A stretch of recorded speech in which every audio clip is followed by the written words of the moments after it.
Yes, guys, welcome back to another stream, man. Take two. Bro, I don't know what happened, man. I seen the news, so I was like, right, I'll change the title of the stream, given the fact he's removed, and then it just fucking ended.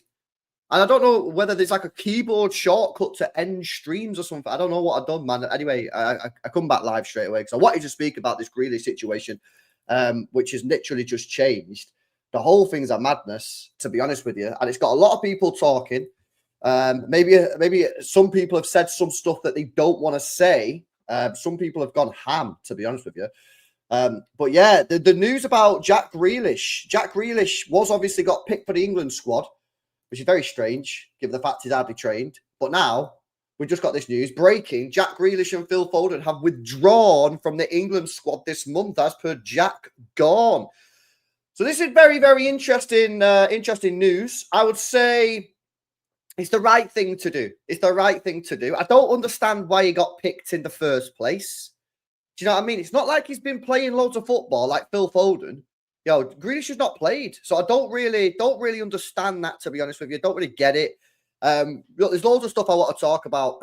I've only got an hour because I'm on Dan Potsy's channel, where I'll probably get cooked again for a second time today, which is great news. Smash these likes up, though, guys. Make sure you guys are subscribed to the channel as well if you're new. You know what? I want to show you something, though, yeah?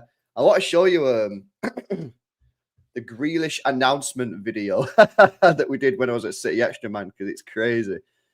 Yo, check this, guys. I want to show you this. It's actually wild. It's actually wild. Plus, there was no real intro there, so I want to show you this, man. It's a bit of a madness. Check this out. Check this out. Let me do this. Let me put this on.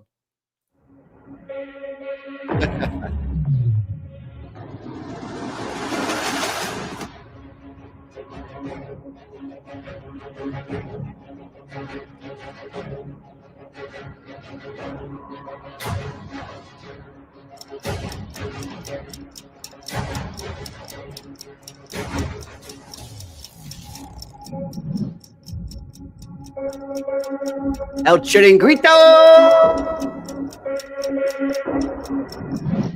¡Eso golazo! ¡Eso golazo!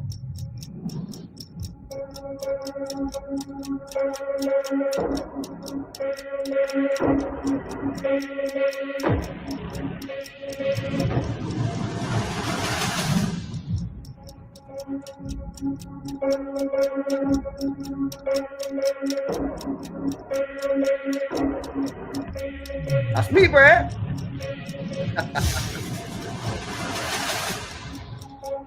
It is, bro. My thighs are chunky, bro.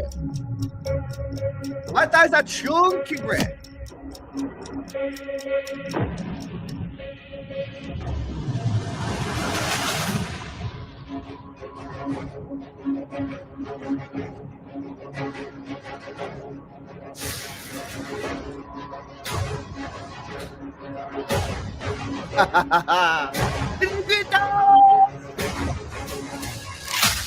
It's a chiringuito! Hey, yo, City Extra best not copyright me for this. This is me.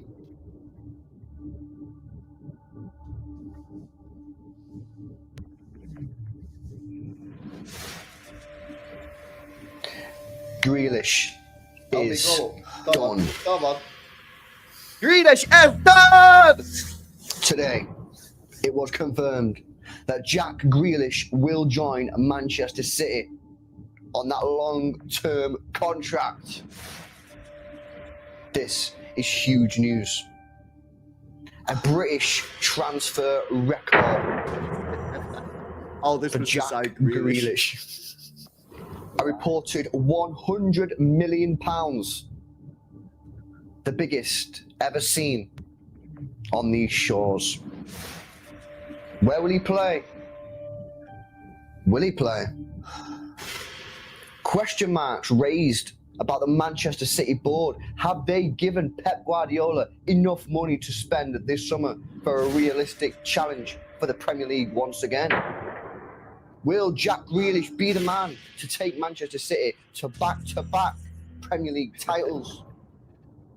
And will this addition to the squad finally realise Manchester City's potential to win the UEFA Champions League? Jack Grealish is done. Hello, Sandra. Hello, Sandra. Oh shit! I forgot about that fucking Elo Chiringuito. I was sat here. I was like, "Yo," I didn't even remember. I was like, "Did I even? Was I even at Was I even at Was I at City Extra when that happened? Like, I can't even remember. You know what I mean? And it's kind of crazy. It's kind of crazy. Like, to be honest with you, like that was so long ago. I've been doing YouTube too long, innit? I feel like I've actually not done YouTube that long. Like when I do YouTube and that, I'm like, yeah, I've only done it a little bit. I think it's because like obviously I've gone solo, innit? So like I always forget that I've been doing YouTube since 2020, mate. Like, I've been doing it for 4 years. And then obviously I've done a podcast before that. So I've done this a long time, but I keep forgetting, man. Hello, Sanja. Hello, Sanja. Come on. El Chiringuito. Grealish is done. Come on, man. Yeah, oh, guys, we were so gassed. We were so gassed, man. We were honestly so gassed. Hugh is joining the stream, by the way. He's going to join in a sec. Yeah, we were so gassed when Grealish joined, man. I was buzzing. I was so buzzing to sign Grealish. Like, I was just... in my head, I was like, this guy is going to be so sick for us. He's going to be perfect for us, man. He's going to be absolutely perfect for us. And listen, it's just not quite worked out like that. Obviously, he's won the treble with us, played a lot of games, we're our 5th most played player in the treble year, but it's just not really quite worked out, has it, to be honest with you? But yeah, anyway, loads to talk about. Grealish has withdrawn from the England setup with Phil Foden, which I think is the right thing. There's been a load of people getting their opinions in online on Twitter. We'll get some of those opinions in a sec. But yeah, to be honest with you, I don't think it was right that he went to the England squad, especially given the fact he's only trained for 1 day. I don't know what fully has gone on, because something's clearly gone on, because Pep said he's only trained for a day, and the Karl said he trained for multiple days. So something's obviously happened. Don't know what, but I think it's the correct outcome anyway. I don't think it was right that he was going to go and play for England when we've got a squad injury crisis. We've got a physical fatigue crisis. I think we've got a mental fatigue crisis. The thing is about that, yeah, Harry, I get that they have to be assessed in that, yeah, but it's not like it was with Foden, where Foden's been playing, and then they're like, yeah, we need to assess you. Grealish has been injured. He's not been playing. So why he had to travel all the way down to London to be assessed to then be released hours later? I don't know. But yeah, big up Hugh jumping on, man. Grealish, it's done, bro. Hello, Sandra. Bro, that's crazy, man. Save my boy, man. Save my boy. Yeah, I know. Justice for Grealish, innit? Justice, man. Justice. Man. What have you made of all this? Because quite a lot of people are getting pretty irate. A lot of people are getting quite frustrated with the Grealish situation. I understand why, but what's your sort of... I know you're obviously a big fan of it, but if you separate like your true feelings, like what's your view on this Grealish situation? I have separated my feelings for Grealish and my liking for Grealish as a person, as a player, from the priority, which is Manchester City Football Club. You know what I'm saying? Like, it's you can all slag me for being a Grealish stan and loving Grealish, but my priority is Manchester City. And I did call this out in my review video the other day of the Brighton game. I was like, where's Grealish? You know what I'm saying? If you're going off to play in the England squad, where are you for Manchester City? But I think a lot of the emotions are heightened towards some of the players maybe who are said to have issues with Pep or have fallen out with Pep and this kind of thing because of results. I don't think there would be as much tension towards the likes of Jack Grealish if the results weren't as poor, which doesn't bode well for him. You know, if you're not around and you're in an England squad and City aren't performing well and we need our players, there's going to be a spotlight on you. Do you know what I'm saying? So, I mean, you're going to have to fill me in on any updates today, because I haven't caught up on today's news. Is he still going to train with England or what? No, he went down to England, and in the last 20 minutes, or not even 20 minutes, but like fucking 14 minutes ago, it's been released that he's pulled out of the England squad. Listen to how much of a joke these games are, right? 8 players have now, who got selected for the England squad, 8 players have now all pulled out of the squad. Yeah, Trent Alexander-Arnold's pulled out, Levi Colwill's pulled out, Phil Foden's pulled out, Jack Grealish is pulled out, Cole Palmer's pulled out, Aaron Ramsdale's pulled out, Declan Rice is pulled out, and Bukayo Saka's pulled out. 8 players. But It's a complete joke, man. if what do all those players have in common, with the exception of Aaron Ramsdale? What do they all have in common? Yeah, they're playing for top sides that try to win and get They're top four and all all that kind of stuff. playing. They're all playing for top sides. They're all critical players to their squads. They're all absolutely huge to their club sides. There's no coincidence here. There's no coincidence that 8 players of that stature, and Ramsdale, with all due respect, are all saying, "Oh, I'm not fit to play for England." I'll put my house on it. They'll all play the first game for their club when they're back. Now, I don't know about Jack Grealish, obviously, because that's a tricky situation. But the rest of them will all play the first game for their club as soon as they're back. If this isn't an indication to the English FA that, I don't know, maybe they need to sort something out regarding players playing certain games or international football, I don't know. Because this is going to be a continuous theme. This is not going to stop here. And just because people start to notice it, and they have noticed for years, doesn't mean it's going to put a stop to it. This is always going to happen. You know what I'm saying? So, I don't know. It's a tricky one. International football never sits particularly well with me. And I'm always pretty calm with City players not being fit to go, as long as they play for City. Yeah, now 100%. I just think that we're in a bit of an injury crisis at the moment, as everybody knows. We can't use the word crisis anymore, apparently. So we'll say injury. Let me ask you, bro. I never watched. I haven't. Forgive me. I haven't watched your review video of the Brighton game. Fucking shambolic. What are you I talking know. about? Are we in You've crisis? not watched man. Are we What are legit you in talking crisis? about? I watched your video. Did you? I watched your video. I watched Big Steve's video. I watched Martin's video. I'm man of the people, me. Yeah, I liked your video. Yeah, I commented on your video. Yeah, I commented on Martin's video. I commented on Big Steve, and you can't even do me the kindness of watching my video. I'm on your video. How about that? I'm on your video. Okay? All right, that's fair. That's fair. Where's Martin? Where's Steve? Where's Martin? You know what I'm saying? I'm here. That's fair. That's okay. That's fair. Okay, but no, I did watch your video. Yeah, no. Anyway, sorry. Go on. What was you gonna ask? Are like all seriousness? I know it's a forbidden word for many, but are City in crisis as far as you're concerned? For me, yeah, it's all relative, isn't it? It's all relative.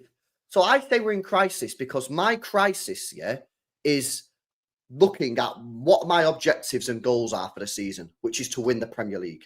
Yeah. Now, to do that, we've got to finish above Liverpool and Arsenal. Right now, we're 5 points behind Liverpool, right? We have a squad which is wafer thin. And I know some players are coming back, but even the players that come back after the international break, yeah, are not going to be fully fit or match sharp. We play Spurs, right? And our record against the big 6 sides in the last 18 months is poor. Then we go to Anfield, which is a the historic evidence says that we're shit there, yeah, to say it nicely, yeah. Then we've got Forest, who are in form. We've got Palace, who are our bogey team. We've got Villa. We've got Man United in the Manchester derby. We're conceding goals. Our midfield is struggling, and we're not scoring enough goals. So it's all relative. I've not actually had people keep on saying you're having a meltdown. I've not had a meltdown. Go and watch my review video. I'm not sitting there going, fucking I'm just saying, my opinion, yeah, is that for the situation that we're in a mini crisis. Yeah, because of the issues that we've just had there. Now we can get out of that very easily. If the players come back after the international break and they're all fit, yeah, and we can get a win against Spurs, then we're looking okay. I still think it's tough because then we got to go to Anfield, but it's all relative, man. Do you know what I mean? And people who are like, "Oh, it's only a crisis if you get relegated." I'm just like, Big Steve said the same thing, bro. Like, we're not that club anymore. I know. Like you can remember the past, you can respect the past, but we're not that club. Ironically, we might get relegated if we lose 1-1-5, but we're not that club anymore. Yeah. Like, we're a club that wants to win stuff. And right now we're struggling. The players are struggling. And what I find a bit sorry for the players is I don't actually think there's much more these players can actually do. So people are trying to tell me like the players are shit, blah, blah, blah. No, I don't think they're playing. I don't think they're playing shit. That's another reason that I think we're in crisis is because I think the players are giving everything. I'm not sitting here 1 minute and saying these players are not trying. These players are not trying for the badge. They're not playing for the fans. I seen MCFC lads, Luke. You see his video? Who travelled over how many thousand miles over? Yeah, he's travelled. He's done mad travelling. He's been travelling for 57 hours. Yeah, of the last week, 2 weeks or something, going to City matches. These fans are going all over Europe. Yeah, all over the country watching Manchester City play. We've lost 4 on a bounce, and I can't personally sit here and say these players are not trying. They're trying. they're trying, and you know what? The fact that they're trying so hard is even making it worse because they're trying so hard, Hugh. Yeah, they're getting more fatigued.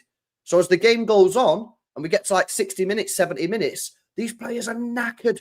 These players are knackered because they're trying. So it's a very unique situation, and that's why it's so frustrating and so difficult to see how do we get out of this mess in the short term. Yeah, I've said plenty of times we need to get to January.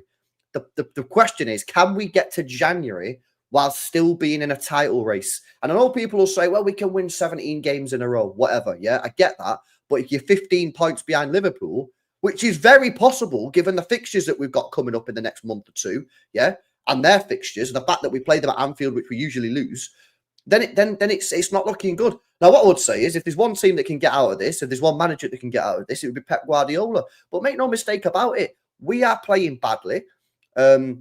We are struggling. We've got mad fatigue. We've got an injury crisis. And if we don't start getting results now, after this international break, we'll be out of the title race by January. And if we are, listen, I'm not going to be going sick. Yeah, I'm not going sick once. I'm not going to be kicking off. And personally, I'd say, right, in that situation, secure me top four and go all out for Champions League. That's what I personally do. If we get to January and we're more than 13 points behind Liverpool, I'd just say, right, secure me top four and go all out for FA Cup, Champions League, and the Club World Cup, which is after the season. And we can win one of those, win a Champions League, win an FA Cup, great, and we move on and we realise that our transfers have screwed us. But yeah, for me, I think we are. For me personally, and I'm not saying I don't want to convince anyone that we're in a crisis. It's my opinion. I think we are mini crisis. It's relative to the club that we are today, not the club we were 30 years ago. But that's where I am with it, bro. I like that.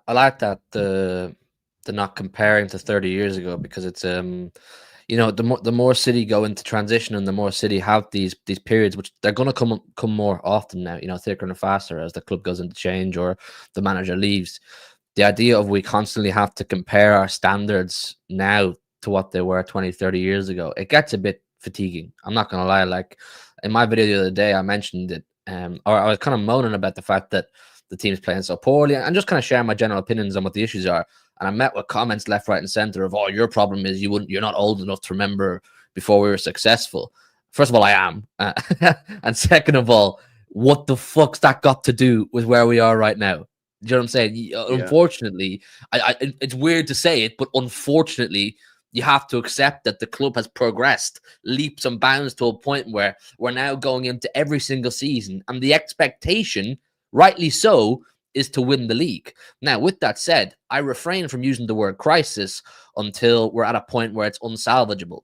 Once the league is unsalvageable, and I feel like what you're talking about, where it's if we're at 12, 13, 14, 15 points behind and we have to go full Champions League mode, that's mini crisis for me, because you're at the point where the objective you set at the start of the season is fairly unachievable. It's not going to happen.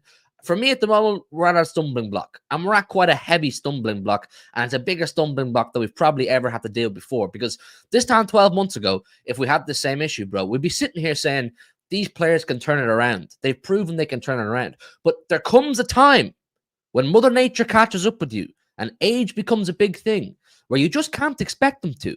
It's not fair to look at 34-year-old Walker, to look at 33-year-old Kevin De Bruyne, to look at injury-riddled John Stones, Bernardo Silva falling off a cliff, 34-year-old Gundogan, and say for a fifth season in a row, they're going to turn around off the back of a slow start to the season. You can't just rely on that every single season. I'm sorry, you can't. We can't sit here and go, super City, super Pep, super all these 40-year-olds who are going to turn it around. I have nothing but love for all these guys, and I have full faith that we can turn around, but certain things have to be done, and acknowledging the issue for me is the first step. You have to acknowledge the issue and not just have blind optimism. I'm all for optimism, and I'm all for having faith, but blind optimism can be reckless at times. For me, if we do still, and of course we do, have aspirations of winning this league, because it's still salvageable, that's why it's no crisis, business must be done in January. Yeah, they have to accept. We have to accept. And some of us were wrong. Look, all we are as fans at the end of the day. Even if we said in August that the business, the summer we had was fine or was good, we have to accept we were wrong. And I think the board were wrong too. We did not set ourselves up adequately for this season. We simply didn't. We knew fine well that one problem for Rodri was going to knock down not the whole deck of cards, but really fucking damage it. And we're Yeah, seeing... no. Listen, I hear what you're saying, right? I hear what you're saying, and I agree with what you're saying. However, had the Rodri injury just been a hamstring injury, and he would have been out for a month or two, it would be okay. The problem is he got an ACL, bro. And listen, like you know me in it. Like I'm not here out defending the club. Like I want the club to spend money. Like, I'm the guy sitting there saying the club needs to spend £300 million. Yeah, but I do think like you have to be like a little bit more, in my opinion. Yeah, you have to like look at it and say it is a little bit more like nuanced in the sense that could the club really predict that he was going to get an ACL? Now some people will say, yeah, they could. I don't think you can predict that a player is going to get an ACL. Now, I've said this already. I've said this before, bro, yeah? When they was doing the analysis in the summer about should they spend 120 mil on Bruno G, right? They looked at it and think, right, well, do we need Bruno G? If Rodri stays fit, if Foden stays fit, if Kovacic and Bernardo stay fit, at that time we didn't have Gundo. And they probably thought, no, right? They don't need to spend 120 mil. And then they probably thought to themselves, what about if Rodri gets an injury that keeps him out for a month or two? And they probably looked at Kovacic and looked at the way he's played in that DM position and thought, you know what? If he gets injured for a month or two, it's not ideal, but we'll be fine. And the proof is I get that. But for me, that's still reckless. For me, it's reckless. I think you can make that point about any player and say, look, if this player gets a knock for a month or two and they're out, blah, blah, blah. But the signs were all starting to point in the direction of Rodri needs adequate help. I agree. Go back as far as March, April. You had Rodri himself crying out, saying, I'm bollocksed. I'm really fucking tired. Yes. You know, you had all the signs are pointing that something bad was going to happen. And you can kind of make not a full prediction, but you can make a fair assessment when you look at the amount of football he's played over the last 3-4 years and what he's predicted to play should he stay fit this season. If he was to stay fit for another whole season, he's looking at another 70-odd games. The likelihood is something is going to happen to Rodri that keeps him out long term. So it was reckless of City to not prepare adequately for that. So we went for Gundo, we got Gundo. If we had have gone and spent the 120 on Bruno G, we would never have got Gundo because Bruno could have covered that position as well. Correct. If you ask me, 120 million for a player that A, yeah, he's going to do what Gundo's doing for us right now, and B, is going to guarantee us an insurance policy on Rodri that we have a proper backup number 6. It's worth it. I'd pay 120 million to have proper, adequate Rodri backup as an insurance policy. Simple as. He's the one player in our squad that you simply have to have adequate backup for. We can all talk about Haaland backups. That's another topic in its own right that I'd like to talk about at some point. But the Rodri backup, we simply did not prepare ourselves correctly in midfield. No, I agree. But I just want to say that had he only got a hamstring injury, yeah, we wouldn't be in this mess. The reason we're in this mess is twofold. One, you can say, yeah, we didn't buy the correct player. And I agree. But the main reason that we're in this issue is because Rodri got an ACL injury. And I just don't think you can really plan for that. Now, I get what you're saying 100%. And I agree with it. All I'm trying to do is I'm just trying to like say the board, yeah, the board should have bought someone 100%. But they brought Gundogan in, Gundogan and Kovacic, for 4 or 5 games in a row, 6 games in a row, whatever, could have winged it. And they did wing it, as evidenced by the first 2 months of the season. I just think that we're just really unlucky that Rodri got an ACL. Now, what I would say is, yeah, I do agree in what you're saying in the sense that the warning signs are there. The warning signs are not there for an ACL. We can't predict ACLs, but the warning signs were there in terms of if he gets injured, we're screwed. Do you remember the Club World Cup game that we played in Saudi Arabia and he went down holding his knee? Every single City fan, yeah, every single City fan around the world watching that game that day collectively shit themselves. Yep. I remember the watch along that I did on it. And I remember when he went down holding his knee. Chat, do you remember the game? Do you remember the game in the Club World Cup when he went down holding his knee? And every single one of us was like, oh my God, that's bad. Luckily, it was all right. Yeah, the club, yeah, should have signed someone in the summer. Now, they got Gundogan in. Would have been fine if he didn't get an ACL. He got an ACL. Yeah, we're moving into January. This is the predicament, bro, though, right? The policy contradicts itself, okay? The policy contradicts itself because Pep insists on having a small squad. That's fine. But if you're going to have a small squad, you make sure every single player in that squad you trust fully and are comfortable with to play 38 games a season. I agree. There's no point in having a small squad and 3, 4, and 5 of them, you're going, well, we'll only maybe need to trust them for 4 or 5 games of the season properly. That's contradictory. If you're going to have 18, 19, 20 man squad, a small squad, trust them all. Trust them all. Make sure you're comfortable with them all. Don't bring back 34-year-old Gundogan and go, well, we'll only need him for bit parts. He might be called upon here and there. Bernardo Silva might be called upon here and there. Kovacic might be called here and there. No, get 3 players who, if Rodri is out, you're happy to go, he needs to play 38 games, and you're fully happy with that. That's where we let ourselves down. Small squad and not getting the right players for the small squad. Yeah, I was speaking to my mate about this, and he said, when you have a small squad, completely agreeing with what you're saying, every player that you have, pretty much every player, has to be quality and has to be first team quality. And if we're being honest, chat, if we're just having an honest conversation, we're not throwing any player under the bus, we're not cussing out any players. I think we've got a few too many players that for the ambitions of the squad and the ambitions of the club are just not quite good enough, or are slightly too old, or have been running to the ground. You know, you look at Kyle Walker, he's just not quite good enough anymore. Yeah, you look at someone like then you throw in injury-prone players. You've got Ake and Stones, injury-prone. You look at Kovacic. He's probably a player that you would say shouldn't be playing week in, week out. However, I would say that the level of performance that he's putting in right now are top class. Yeah, so he might just wing it in there. Gundogan, squad rotational player. Bernardo Silva, for me, and some people are not going to like this, I think he's now a squad rotational player. And people will say to me, but he's only 30. I keep on giving this analogy, He's like a 9-year-old car, which is not old, but it's got 300,000 miles on it. Yeah, it's been running to the ground.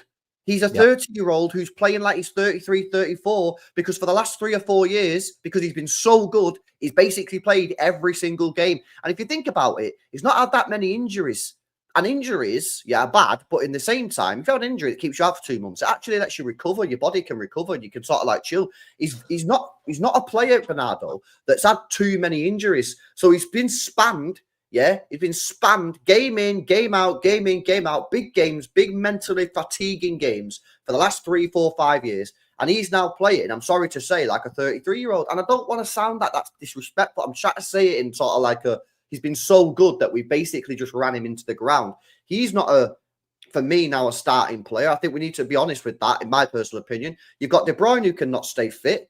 Nunes, as good as he's been left wing, he's not a Manchester City quality player for starting games. Come on, what are we doing here? He might be a squad rotational player if you want, but you really telling me that he's at the level that you're saying he should be starting for Man City week in, week out? Clearly not. And then you've got the likes of Grealish, who, you can spend all day talking about him.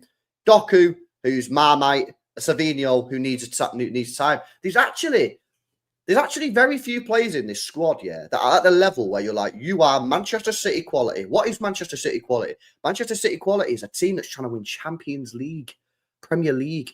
And that's what I'm saying. We need to reinvest. We need to refresh the squad. We need to spend like 300 million quid on it.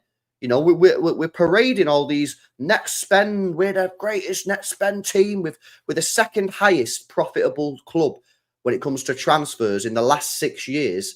In the world, Hugh. In the world. Yeah? That's all well and good when your squad's chilling. And I think, and to be fair to Martin has been speaking about this for years. He's been saying, listen, I think we're walking into a little bit of a fucking dodgy situation. If you actually look at the squad, you look at the ages of the squad, you're looking at how they're playing. I think we're walking into a little bit of a minefield here, and people are not speaking about it. People are speaking about it now because of the results and that. So, I think we're at an interesting juncture in this squad, bro. I think, if I'm being fully honest, just my personal opinion, I think the majority of our attack is not Man City standard, or at least the City standard that we've seen over the last few years. And I think that opinion runs parallel with the fact that nobody other than Haaland seems to score goals. Nobody does. I'm being fully real. I don't look at Nunes and go, your City starting standard. I'm with Doku as well on that right now. Maybe he can change it around because he's still young, but right now, he's not Man City starting standard. Bernardo's not. Gundo's not. Foden is, even though he's going through a dip right now. Grealish, probably not, to be fair, even though it pains me. We have no backup striker. Bob's still very young. I think Savio can with time. But if you compare this attacking type bundle we have with your prime Sterlings, prime Sanes, prime Mahrez, prime Bernardos, I mean, like we had 4 and 5 killers. Aguero thrown in there too. You could even throw Jesus as a good backup. He knew he was a backup, but he was a fine backup. You know what I mean? He chipped in with the odd goal. He was could good play for on the an wing as well. Yeah, exactly. We had 4 and 5 killers in our attacking area of the pitch. Killers, all of them were capable of bagging goals week in, week out. Multiple players hitting 15, 20 goals a season. And now, I'm like a broken record, we're looking at the big Norwegian fella saying, if you don't score, who's going to score? Who's going to win us the game? And no one really you're looking at going, yeah, he's going to do it. He's going to do it. They're all technically good footballers. That's why they're at Manchester City. They're all good footballers. And they could all be really good players somewhere else. But are they at the level that we've seen over the last 6, 7, 8 years under Pep? They're not. Have we been spoiled? Have we been spoiled? Probably. But are we allowed to just say, well, the standards have to lower now because we don't have those players anymore? That's what you have to ask yourself. Yeah, and that's very fair. That's a very fair analysis. I don't think anyone can really disagree with what you just said. We were spoiled. Them players were insane players, and there's two things that we could say on that. Yeah, we have the first is that these were just mint players, and maybe we got slightly lucky. Second, you could say, and I think it's fair to say that if you've been honest about our recruitment, if you've been deadly honest with yourself, yeah, has it been up to the standard required? Probably not. It's probably not been at the standard. It wasn't last season either. No, it's not. It's not. Like if you replace these players, it's not been at the standard. So it's not been. Some of these players are not shit. Yeah, I'm not trying to throw these players under the bus. I'm really not. I'm just saying, I'm trying to explain why we're in this situation. How we get out of the situation is by being honest with ourselves. If we're not honest with ourselves, yeah, and we don't accept how we got into this position in the first place, you'll never rectify it because you'll keep doing the same thing that you've been doing in the past and just saying, oh no, it's just that we were spoiled or that we're entitled. It's not that we're entitled. It's being honest, man. We've signed too many duds. Yeah, you look at Calvin Phillips, 40 million, not good enough. You look at Phillips, Nunes, clearly not good enough. Yeah, at this moment in time. You look at the like of Doku. Doku can be a good player maybe for the squad, but he came in as a Mahrez replacement. He came in as a Sterling replacement. He's nowhere near the levels of Sterling. He's nowhere near the levels of Mahrez. And maybe in time he'll get good. Yeah. You look at some other players you look at the players that are raging. Walker, De Bruyne, Gundogan, Kovacic, who are just not as good as they were 2-3 years ago, just due to the fact of aging. And we've not brought any fresh life into that midfield. That midfield's not had a proper signing since Rodri. It's not had a proper signing since Rodri. He's been here, 5-6 years? So I just think that, I'm quite excited. I'm quite excited, actually, about the future in the sense that I think the club are not stupid. The club are not daft. And I think the club will have honest conversations with themselves and accept that their transfer strategies of the last 2-3 years hasn't been particularly great. That doesn't mean there's not been good signings in there, because there has. And I think they'll realise that they've got money to spend. The profits there to be seen. And I think they'll go in and I think they'll refresh that midfield big time this summer. I think they'll buy a right back. They might make the call on Ake Stones. They might have to delay that by a year. They might have to delay that because there's a lot of work to do with the backup striker, maybe a winger, 2-3 midfielders, a right back. They might just go, you know what, with the centre back, Ake Stones, we'll just give it one more year and then do it later. We could always bring Callum Doyle into the fold if you really want another centre back. You could maybe bring him in there. But I'm kind of excited, man, with Viana coming in. Tiki going. I think it's the right time for Tiki to step down. He's not going to go with any hostilities from me.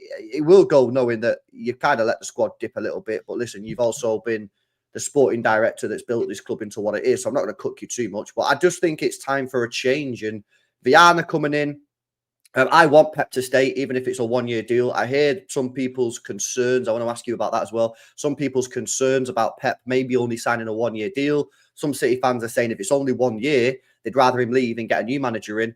I'm not on that wave. I'd rather keep him for 1 year with Viana and have 1 more year of Pep and then get the new manager in. But yeah, man, I think people need to accept. Yeah, I think you need to accept. You don't have to do anything that I say. I think people need to accept. Yeah, personally, that this is the end of an era for a squad and that there are wholesale changes coming with this squad over the next 18 months. Yeah, I think you're going to see 6, 7, 8, maybe 9 players leave. I agree. I mean, look, the report with your man Viana is, I can't say I know too much about him, but from what I read, he's quite ruthless in the transfer window, and he's quite happy to spend. You know what I'm saying? He's happy to spend some cash on players that he decides are needed for the squad. I mean, look, if we want to maintain the levels as best as possible that we've been at for the last few years, I'm not saying go into a Galactico era, you know, like Real Madrid-esque type thing, but go and get some blockbuster signings. You know, make a statement. Go and bring in some big names to replace the leaving big names, or else you're going to go into a lengthy transition. Maybe that's what they'll decide to do. Maybe they want to go into a lengthy transition and phase it slowly, but I don't think that's what they'll do. I think we will see some big names. I'd go for some big names in January. I would. I think there's players at Real Madrid. You could go and pinch them. I know there's a lot of unrest at Real Madrid. I'd be going chatting to the likes of Rodrigo saying, come on, man. Look at the state of that attack right now. Look at the amount of players. Arda Güler, he's not happy with the amount of game time he's getting. And then you got your man Zubimendi. Go and get him. I think he should be paramount. I think he should be number one man on the list. As soon as January transfer window opens, go and start talking to him. Pay his release clause if it's there, and offer him the cash that he wants. Get him over. I think City needs to start making some statements. But I think you're right about the mass exodus. I think that is coming. I think we're maybe not as hard hitting, but we're at a similar stage to when that Klopp team came to an end, when they had to get rid of like Firmino, Wijnaldum, Henderson, a couple of other ones, you know, a couple of big names, staple names that were part of their top Klopp squad for a few years. But it's about how you manage that. It's about how you replace these players, where you put your resources. City have the resources. I think now is a time more than ever for City to flex their financial muscles. And I don't want to hear about 115. I don't care about that right now. From what we know right now is nothing. City be fine. That's all you can take at face value right now. So we can just make our assessments off that. Go and flex your financial muscles. Go and show why we're a powerhouse. Go and show our pulling power that we've generated over the last few years, and bring in some top dog names and get this club, you know, riding high the way it has been for many years. Maintain the standard. You have to do certain things to maintain a standard. It is what it is. No, 100%. Guys, smash these likes up if you've not done so already. Get the likes up, people. Come on, man. 700 people locked in. We're not even at 200 likes, guys. Hit that thumbs up button. Make sure you subscribe to the channel. Subscribe to Hugh as well. I'll get the link in the title in a sec. Bill to Ferg FIFA says, yes, LB. 15 months, man. 15 months is wild. Thank you very much for the support over 15 months, guys. Can we get some W's in the chat? I'm pretty sure that's one of the oldest members that I've got on the channel, man. Big up Ferg FIFA. FUAFA says, can we give them Walker to fill in for Trent Alexander-Arnold? Says FUAFA. Listen, if we could get rid of him in the January, personally, I would.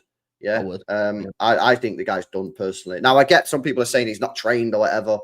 The guy's not been good for 18 months, mate. And he's just not even like doing the basics right. So for me, if you could get rid of him in January and get someone else in, I'd do it. If you can't, keep him, whatever, delay it till the summer. But I'm ready to let him go. Big up Steve says, so refreshing hearing the way you are speaking. Says Steve, big up, bro. Pitblup says, much love, lads. Fans kind of brought it on themselves for begging for a washed up Gundo to come back and thinking that was a good summer, 2 out of 10 sum. The thing is, though, bro, yeah, we was doing that, yeah, because I was part of the brigade that did that, because we didn't sign anyone else. It was the 23rd of August. It was Gundo or nobody. That's the scary thing, you know. That's the scary thing, bro. If we didn't sign Gundogan, yeah, we weren't going to sign anyone because it was the 23rd of August. City were not going to sign someone else after that. No way. So I'm glad we signed Gundogan, because if we didn't, we'd be in even a worse situation. We'd have one less player in the squad. Can you believe that? That would have been absolutely horrific. So that's where I'm at with it. Yeah, like I was begging for Gundo. If you would have said to me, at the time that we signed Gundo, LB Gundo or Bruno G, I would have picked Bruno G. If you would have said Gundo or Kimmich, I would have picked Kimmich. The only reason we was all buzzing for Gundo, Piplup, yeah, is because it was him or nobody. That's the scary thing, you know.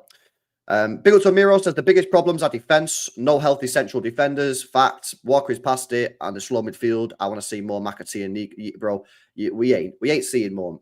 We ain't seeing more McAtee and Nico. You might want him. I want him. Yeah, definitely. I want to see more Nico and McAtee, but we ain't seeing more. Pep's just not going to play him, bro. I predict they'll both go next summer on permanent deal somewhere. Yeah, I think McAtee will go in January, if I'm being deadly serious. LFC Sai says, big up LB Hugh, missing you on YouTube. Hope you're doing good. Well, he's back now, so make sure you're following him, man. Make sure you're following him, HMTV, innit? That's my guy, man. Judge B says, agree totally on the Nunes comments, not City for me. Yeah, a lot of people probably think that he's not good enough. A lot of people might say he can be a squad rotational player. Maybe he can be the new Bernardo Silva who just plays everywhere when you need him to. But starting week in, week out, nah, I don't think he's good enough, my personal opinion. Miro says, rebuild in the summer, but the Deadwood got to go, 100%. Akash says, LB Huey going to do a call-in show soon. Yeah, we'll definitely do one, man. We'll definitely do one soon, man. 100%. We'll get one done. And Bill J as well says, why you wait for 1st January? No, bro, I completely agree, Jay. You don't need to tell me that, Jay. I'm completely with you, bro. If it was me, I'd have the deal done now on 1st of January. As soon as the clock strikes midnight, on New Year's Eve, New Year's Day or whatever, I'm signing that play. I'm depositing the money into the Sociedad bank account, getting it done on the 1st of January.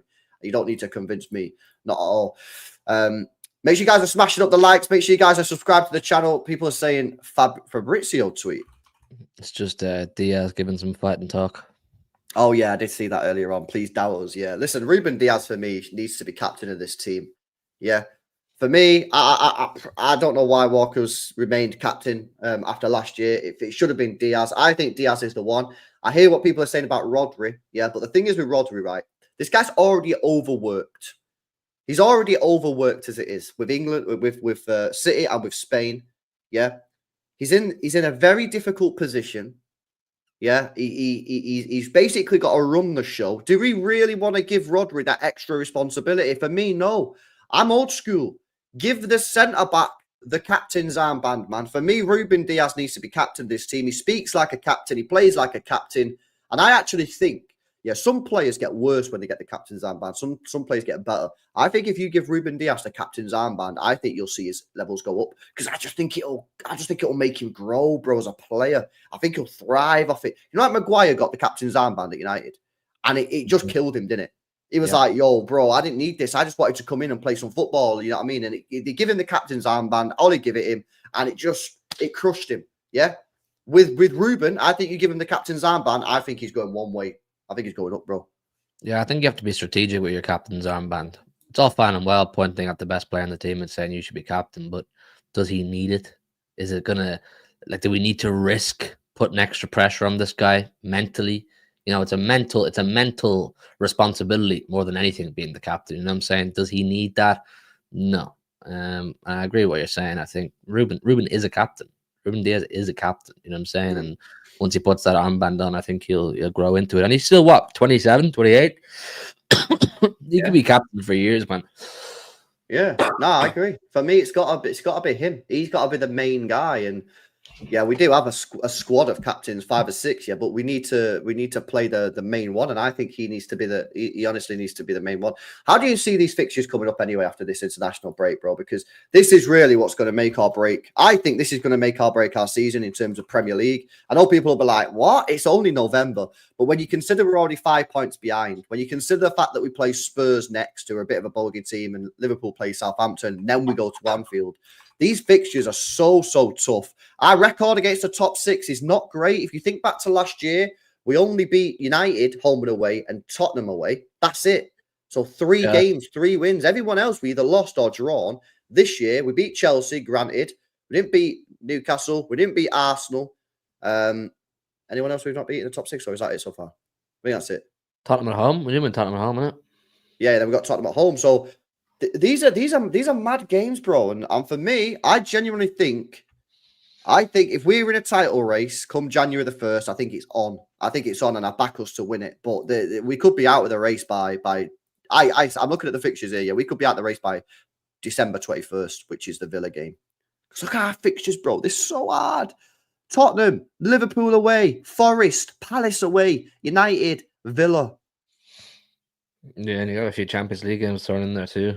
You got we're not even Champions League wise. You know what I'm saying, bro? Must win Champions League games as well. These are not like Feyenoord. Like we can just play the B team. Like we've got to play the full strength squad because we need to win the game. Unless you sort of just take a stance of we just finish in the playoff and play the playoff game. But a lot of people don't want to play those extra 2 games. Plus, it's a risk you might lose.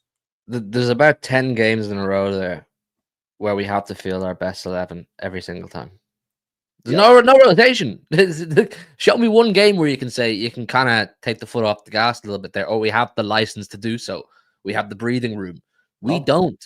There's at least 10, 11, 12 games in a row there They're all must win. Must win. I think a big one there is we have to get something from Anfield.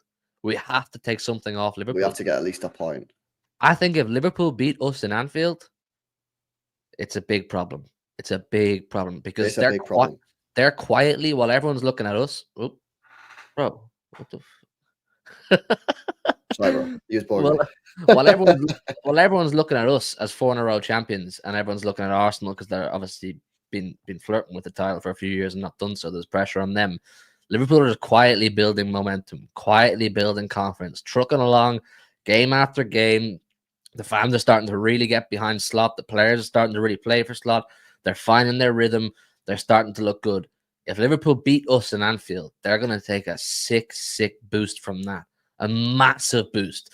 Where they're going to mentally go from, look, at the start of the season, they weren't really expecting to properly go for the title because, transition season, new manager, to all of a sudden, fucking hell, it's game on in Anfield. They could really go for that title. Because they could, in theory, let's say we beat Tottenham and they win their game week that week, they could still put 8 points between us after that game. I know. You're starting to, come to that. Yeah. Especially when you consider the games after Liverpool, bro. Forest, who are pretty sick at the moment. Palace, away, which is a bogey team. United, Derby, anything can happen in a Derby, even though they're trash. Anything can happen. And then Villa away. Amarim's first Derby. It'd be Amarim's first Derby, and then you got Villa away. Which, by the way, last year that was probably the worst performance we've ever had in the last 5 or 6 years. So for me, I think we've got to take it one game at a time. I'm looking at the games, and I'm looking at the situation. You got to take it one game at a time. You got to look at that Spurs game, right? If you win the Spurs game, for me, that's damage limitation for what could happen at Anfield. If we're being honest, most City fans probably expect us to get beat at Anfield or get a draw, right? There's not a lot of City fans who are out there going, we're going to win. Yeah, we've won one game, since 2003, 2004, whatever, and it was in COVID year. Yeah, we're shit there, right? Every time I see that, I always write it off, right? So if we beat Spurs, the worst case scenario is coming out of Anfield, it's 8 points. Now, that's not great. I accept it's not great. Everyone accepts that's not great. But it's better than 11 points if we lose against Spurs. Do you know what I'm saying? So we've got to, for me, beat Tottenham, which is going to be tough, especially with how quickly they play. But if we can beat them, that's damage limitation after Liverpool. And you know what? You come out of Liverpool, only 5 points. If you're 5 points behind Liverpool, you got Forest and Palace. I think people will feel a little bit more confident. But I just think people are looking at these next run of fixtures, and I think a lot of people know that this is it now. Like we can't keep playing dead. Like we have been playing. We've got to sort this team out. Luckily, a lot of these players are going to be back from injury after this break. Ready for this game. Diaz sounds like he's going to be back. Stones sounds like he'll probably be back for maybe the Feyenoord game, maybe the Liverpool game. He might not be back straight away, but that's fine. If Ake's available, Akanji's available, Gvardiol's available, but we can back four there. Kovacic, De Bruyne, Foden, Gundogan, Bernat, they're all going to be available as well. And then the forward line, you should be able to put out a proper forward line of Doku, Grealish, Haaland, Savinho, whatever. Like we've got players available. So the facts are, when we come back, they're not going to be match sharp. They're not going to be like they're fully fresh and they've been playing 5, 6, 7 games in a row and everyone's ready, like they're on it. Like they're going to be a little bit rusty, but they can play. They can put a shirt on and they can play. And it's not ideal, but the players have just got to go out there and just find a way, bro. Find a way of getting the job done. This is it. They gotta dig deep. They gotta go into that. What was the season? They won like 14 games in the bench. They just took one at a time. Next one. They gotta do something like that. Obviously, based on the recent weeks, performances, injury list racking up. Your fear is that injuries keep racking up and it just derails the whole thing. But best case scenario, people stay fit, people come back from injury and they go on a bit of a run. So you got to dig deep, I suppose. Just get behind them. Get to January and give yourself the best chance of a good window and see what happens after. But it's scary. It is scary with the how much do you think Kevin De Bruyne is going to impact this, bro? Because he's not really played since. But what the fuck's going on with him? Why is he beefing everyone? Like what's going on with Kevin De Bruyne? I think what's happened is, right, he obviously got injured, right? Which was ridiculous. He should never have played in that Inter Milan game. But anyway, that's by the by. Yeah, I can't keep speaking about that Inter Milan game. But he should never have fucking played in that Inter Milan game, right? We said that at the time. Shouldn't have played. He got injured. And Pep kept on saying, we got to manage his minutes, and then never managed his minutes. If you're actually looking, never managed his minutes. Anyway, fucking sorry. It triggers me, bro. When people speak about his injury, it triggers me. Yeah. Anyway, I think, because when did he get injured? He got injured on the 18th of September, sorry. So it's almost 2 months. I think he got injured, right? It was only a knock. And then he's come back. He might have had a little bit of a setback. And then he's basically got fit. He's training, but he just feels, he's obviously feels something in his leg or something like that. He obviously feels a little bit of pain. And I think De Bruyne doesn't want to step out on the pitch again until he's legit okay. Yeah, I don't think he wants to step on the pitch until he's okay. And Pep, I think what Craig Partisan's been telling us is that the club have been doing the scans. The club doctors are saying, you're fit, you're ready to play. The fucking club is struggling. We're not getting the results. Pep's out here going, fucking hell, Kev, mate. Like, they're saying you're fit, but you're saying you're not fit. We're fucking struggling. We're desperate for you to play. And Kev's like, I'm not playing until I'm ready. So I kind of get it from both sides. Like, Kev's just trying to say, listen, I want to play, but I want to play when I'm fit. But the Pep's going, I'm being told that you're fit, and we're struggling, and we need you. So I don't think either of them are wrong. I think they're probably they're both fair in what they're saying. It's just obviously when you're struggling, Pep comes out looking better than a Kev, because everyone's going, fucking come on, Kev, you're fit, play. But he's obviously feeling something. So I think he's going to be fine. After this international break, I think he's going to be ready. And I think we need him, because we are not creating a bean for Haaland. And I know people will say, well, he's had chances. It's not the same chance. When Kevin De Bruyne's in the team, he puts it on a plate for Haaland, yeah? He puts it on a plate. The chances that we're creating for Haaland, they're decent, but they're not as good as when De Bruyne's in there. And, we're conceding goals at the moment. Will we be able to sort our defence out, even with our best defenders available? I don't know, because of the midfield. So the alternative is just to outscore your opposition. And to do that, you need Kevin De Bruyne in the team. So I think that's what's happened, bro. I think, to be honest with you, yeah, a little bit more's been made out of it than actually happened, just because of emotion. Pep's getting fucking emotional and stressed because of the situation. Pep's not an idiot, mate. Pep knows that we've winged it this year. Yeah, people try to tell me we've played good in these games. No, we've not. We've not played good since the first 3 games of the season. We've been dead in a lot of these games. We've been very lucky. Bar Southampton, who, to be honest, we should have battered. Everyone else, yeah, we have been very fortunate. Pep Guardiola is not an idiot. He knows that. And when he's being told that the player's fit and the player's telling him that he's not fit, he's getting stressed. I think that's what's happened. I just think that, like, it's just all emotional, bro. I think the club right now, yeah, is an emotional hotbed. I think everyone is just anxious. Everyone is emotional. Fans are emotional. Yeah. You've got the players, the manager, everyone.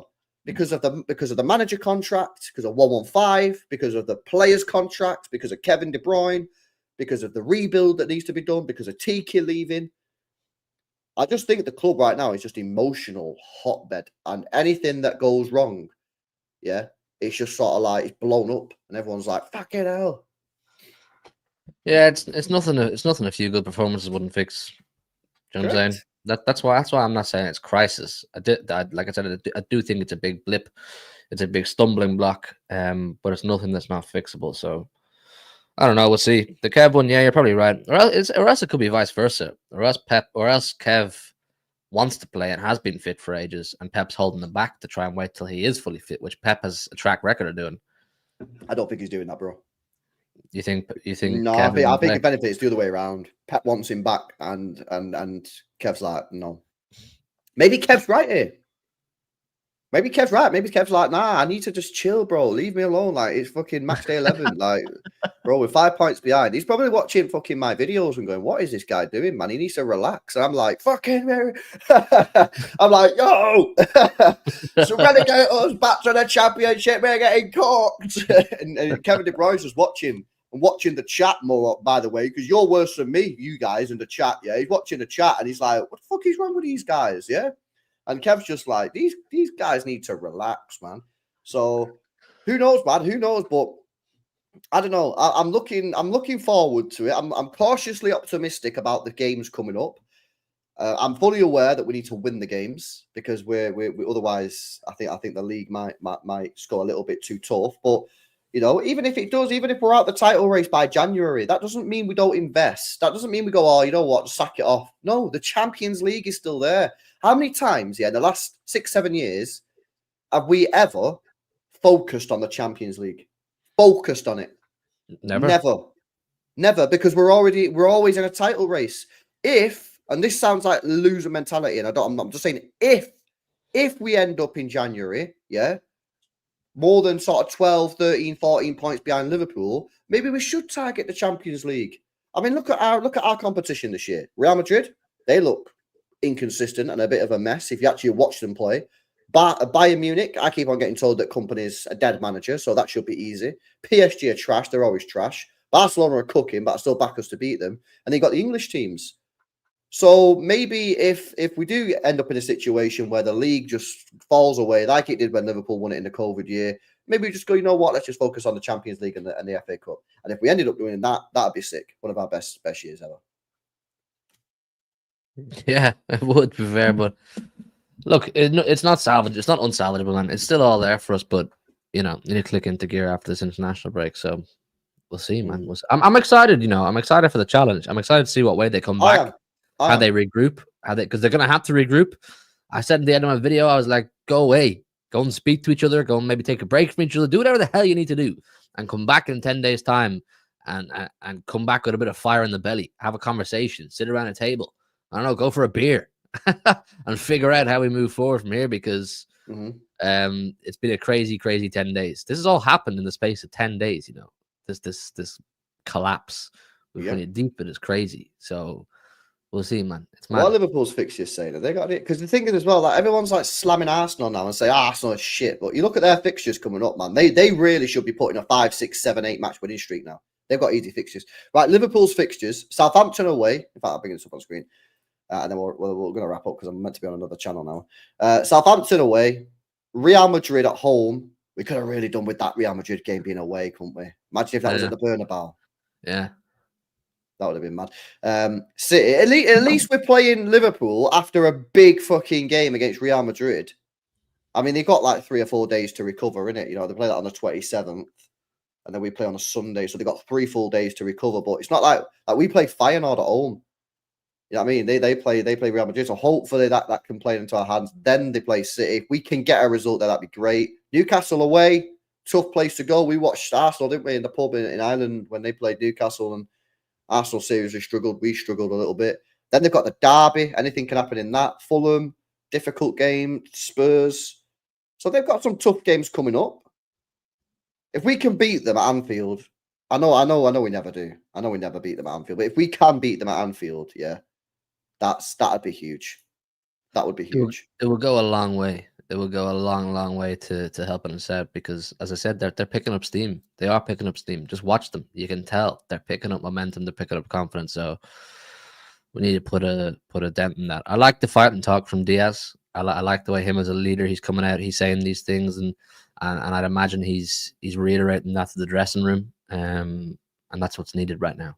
You need leaders to step up, because it's all fine and well being a leader when everything's going swimmingly. It's all fine and well being the loud man when everyone's playing well and we're winning games every week. It's times like right now when you need your real generals, your real captains to step up and find a solution for this team and help the team move forward. So big challenge ahead for the boys, man. Big challenge. It's going to be a crazy few weeks, Enjoy the break. Enjoy this 2 weeks, people. Yes, it's going to be a crazy 2 weeks. It's going to be a crazy few weeks. Enjoy this international break. Because you know what, bro? We're used to this time of the year kind of already being qualified for the Champions League last 16. You know what I mean? Yes. You know what I'm saying? Yes. Yeah, we are. Facts. You can kind of start to put out your James McAtees, your Nico O'Reillys, and against your Feyenoords and Juve's away, and let them. They look great. The young lads out of the academy playing Champions League. No, now it's every 3-4 days. It's a must-win game, whether it's Champions League, whether it's Premier League, FA Cup will come up now in January. Do we want to go in for that? Lot to play for. Yeah, 100%. I agree. Super chats before we end the stream, man. This has gone so quick, man. It's been an hour already. I don't know how this has gone so quick. Piplup says, I prefer to play Pep. Oh, I prefer Pep to play. I thought you said you wanted Pep to play then.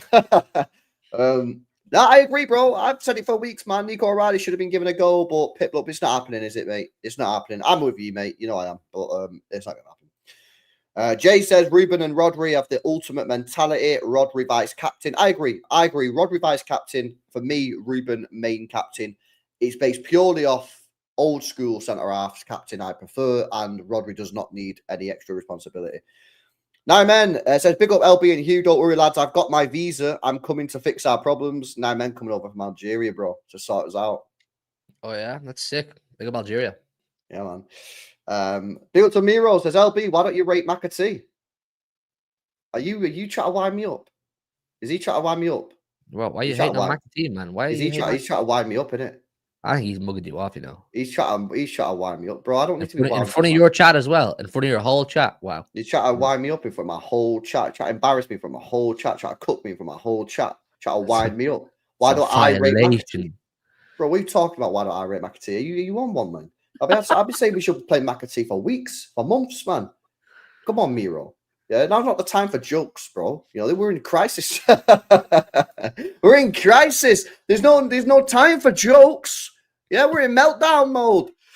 It could be the next Palmer or Foden. Need more game time. Pep obviously saw something in him. Yeah, I agree. We should have played him. We should have played him a lot more, but Pep's not. For some random reason. I don't know why. Harambot says, Hugh, do you not know Walker started against Brighton and we lost 2-1? I tell you what, Pep needs to restructure and start the academy and stop being a fraud. I know. Well, the Walker thing anyway, yeah, but I don't know about the fraud thing.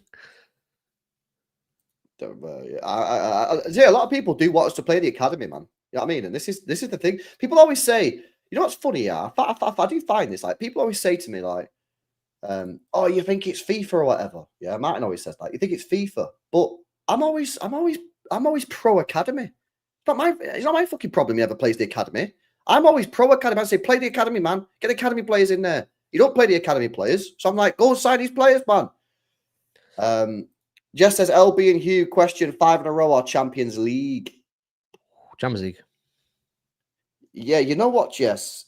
I always normally say Premier League, yeah? I always want to say Premier League because it's your bread and butter and you play 38 games. I don't want to play 38 games and not win it. However, this year, I said, if we get relegated 1-1-5, we won't be Champions League. But if you win the Champions League, you automatically qualify for Champions League if you win the Champions League. So then if we got kicked out of the league, we'd still be in the Champions League because we won it. However, the Premier League, man, it's just hit different, innit? You know what I mean? I love winning the Prem, man. My thing is, like, look, we've won 4 in a row. We have a record now with Premier Leagues in a consecutive Premier League. It's never going to be beaten. We have that. We own that. Now start racking up some Champions Leagues, man. Let's start putting more of a dent on European football. I agree. If we'd only be 1 behind United as well if we won it, which would be cool. Yeah, that's wild. That is wild. Board and Pep failed us. This crisis is deserved, says Atinsei. I think there's a bit of responsibility on everyone. I think there's responsibility on the board. I think there's responsibility on the manager. I think there's responsibility everywhere. On us. There's responsibility on us. Maybe we were too lenient in the summer. Maybe we were too accepting in the summer. Maybe we should have been at the Etihad with pitchforks. Yeah, you could say maybe we should have done better, but fans ain't going to do anything different in it. Like if I would have sat there in the summer and said 0 out of 10 transfer window, the club are not going to go, oh, LB said it's 0 out of 10. So we'll go sign another player. This is kind of why I'm like, the fan, when people say this is the fans' fault, it's like, well, if I would have done a stream and someone said, this is a disgrace. There's 5 days left. We need to sign a player. You really think Tiki and Karl and Pep are going to say, oh, LB says on his YouTube channel, yeah, that we need to sign another player. So no, it don't make a difference. So I don't think people can blame us. I'm the one here who's followed by Fabrizio Romano. And Romano told me that most decisions that the club make are off the back of its LB content. You naughty. You are followed by Fabrizio Romano. I am. Yeah, he's been on the City Extra channel, isn't it? When I was on there. Yeah, he was your boy. He was your boy at one point. He was, man. He didn't fucking follow me. But yeah, nah, nah, listen, for me, I think I don't know, man. The problem is you don't really know what happened in it. This is the thing. This is why I'm always like, whose fault is it? Like, whose fault was it? It's like, I don't know, man. I don't know what happened in the summer. Whose decision was it not to buy Bruno? Whose decision was it not to buy Kimmich? Like, whose decision was it not to buy this guy or that guy? Like, like you got all these people who say, "Oh, Pep did this and he did," but like at the end of the day, we'll never truly know unless it comes out in a documentary at the end of the year, and then you'll see them have the conversation. You don't know, man. This is why it's kind of just like, yeah. And Sensei's probably right. It's probably a bit of both.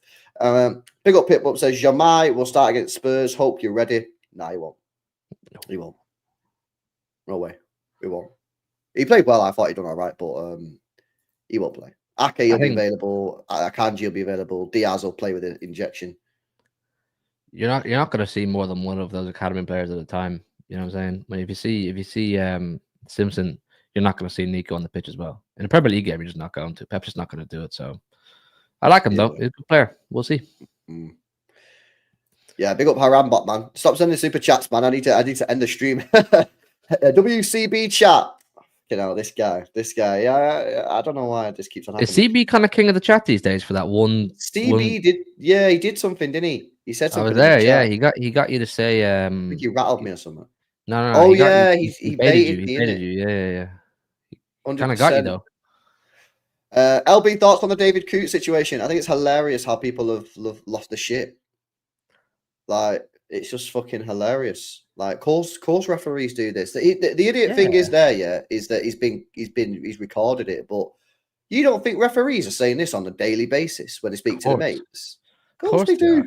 Just like any job, man. It's like when you go to work, guarantee you don't like someone you work with, Connor. You probably called him a twat or something at some point, innit? Like people do that when they work with colleagues. But his problem is that he's had it recorded, mate. What's he doing?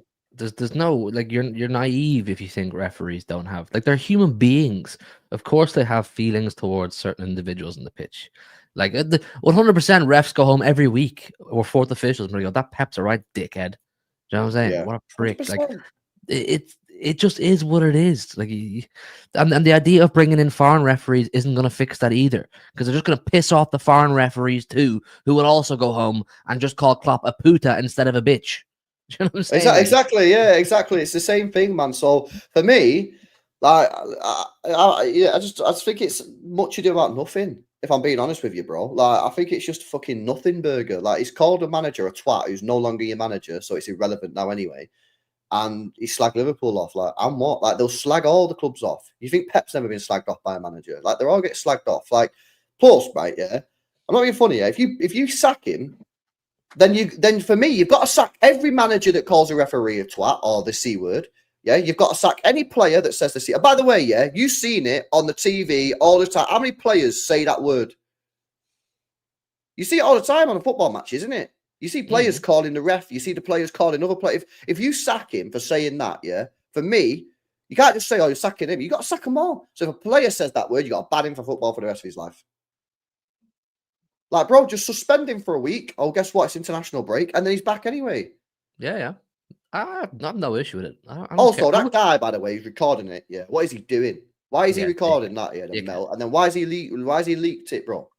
Why has he leaked it, man? That is just stupid, isn't it?